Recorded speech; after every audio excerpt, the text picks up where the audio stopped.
Marami ang pumuri kay Julius Manalo, ang kapatid ni Jay Manalo sa ama. Anyway, si Julius Manalo ang kamakailan lamang na policeman na nag-viral sa social media matapos nitong ma-meet muli ang kanyang nanay sa loob ng 31 years. Well, marami ang nagsasabi at medyo namamali ng information o pag-intindi na si Julius ay iniwan ng kanyang Korean mother. Hindi po. Dahil ang nangyari po ay inuwi si Julius sa Pilipinas ng kanyang ama sa pagkakaalam niya that time na kung di tayo nagkakamali sinabi niyang 4 years old siya ay sinabing magbabakasyon lang sila ng 2 weeks at hindi pa niya alam na sa Pilipinas dahil ang gusto niya ay sa Amerika kaya yun. Dinala siya sa Pilipinas na ang pagkakaalam niya ay Amerika hanggang sa hindi na nga sila bumalik pa ng Korea. At doon, minsan lang niya nakausap ang ina and then nawala na sila ng contact habang siya'y lumalaki, gumagawa siya ng paraan paano niya mamimit uli ang kanyang ina hanggang sa may nakatagpo o nakausap siya na isang Koreano na may kilala palang producer na gumagawa ng ganitong mga eksena sa Korea. So, nagbigay lang siya ng photo para makalap ang information na meron ng kanyang ina doon hanggang sa ilang panahon na pagtatiyagaan ng nasabi nga pong programa sa Korea ay natagpuan nga ang nanay ni Julius Manalo. Ayon din kay Julius, hindi nag-asawa ang kanyang ina, kaya naman only son lang siya. Hindi na po nabahagi kung ang ina ba niya ay uuwi ng Pilipinas or mag-i-stay ba sila sa Korea, pero nandito si Julius Manalo sa Pinas dahil siya nga po ay isang pulis dito. Marami ang natuwa kay Julius dahil sa kabila ng kwento niya na hindi niya na-experience na magkaroon ng nanay kasama sa eskwelahan, mga meetings, ultimo sa pagtingin ng card, siya na nga lang daw ang tumitingin nito at ipapakita sa kanyang ama, hindi ito nagtanim ng galit sa kanyang nanay. Ayon din kay Julius, napakasagrado ng word na nanay sa kanya na doon lamang niya ito ibibigay sa kanyang tunay na ina, na ultimo ang kanyang biyanan ay hindi niya matawag na nanay. May kirot at may galit daw sa dibdib, pero hindi yun nagtagal dahil ang gusto nga niya ay matagpuan at makitang muli ang kanyang nanay na nahiwalay sa kanya ng 31 years.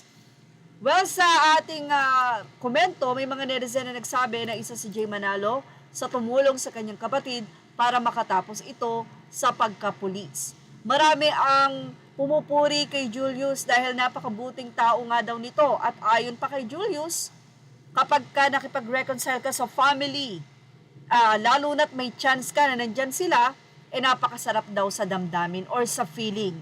Dito na nga muli naungkat ang pagiging di umano ay walang galang na mga anak nila Carlos Yulo at Chloe San Jose. Sabi nga nila, hindi ba napapansin to ng mga endorser? Hindi ba napapansin to ng GAP na dapat daw ay dinidisiplina ang pag-uugali ni Chloe at ni Carlos Yulo na tila hindi nga daw normal na inuugali ng isang mapagmahal o mabuting anak.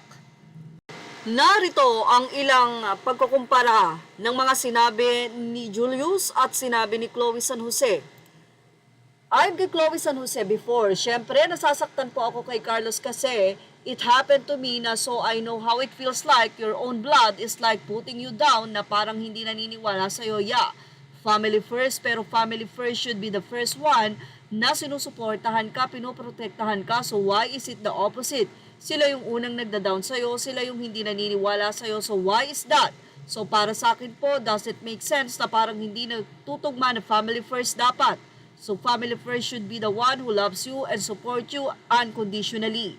Yan ang sinabi nitong si Chloe San Jose, kaya tila mabigat ang mga salitang ito na hindi nila mapatawad ang mga taong ito na hindi iba kundi dilit mga magulang nila. Well, sabi naman nitong si Julius, yung nanay na word sa akin ay sagrado. Kung tutuusin, hindi naramdaman ni Julius ang kalinga ng isang ina, while si Carlos at si Chloe ay naramdaman ito. Pero hindi nila ito na-appreciate dahil may mga bagay na ayaw gawin ng kanilang magulang para sa kanila na sila ay sinusubaybayan sa kanilang mga desisyon pero ayaw nilang pasaklaw. Sa ilang mga netizen, nung mga batang iniwan ng magulang o yung mga batang iniwan ng magulang, hahanapin para mabuo ang pamilya. Ngayon daw, ang mga batang iniwan ng magulang, hahanapin ang magulang upang sumbatan at patayin pa sa sama ng loob. Say pa ng isang netizen, bagamat walang binanggit, pero ito ang kanyang naging pagbabahagi. Ganyan sana lahat ng mga anak, kahit anong mangyari, mahal nila ang magulang nila kahit ano pang nagawang mali sa anak. Hindi nila ito kamuhian, di gaya ng ibang anak dyan, porkit mapera na, kinalimutan ng mga magulang at kapatid, hinayaan pa niyang bastusin ng girlfriend niya ang magulang niya.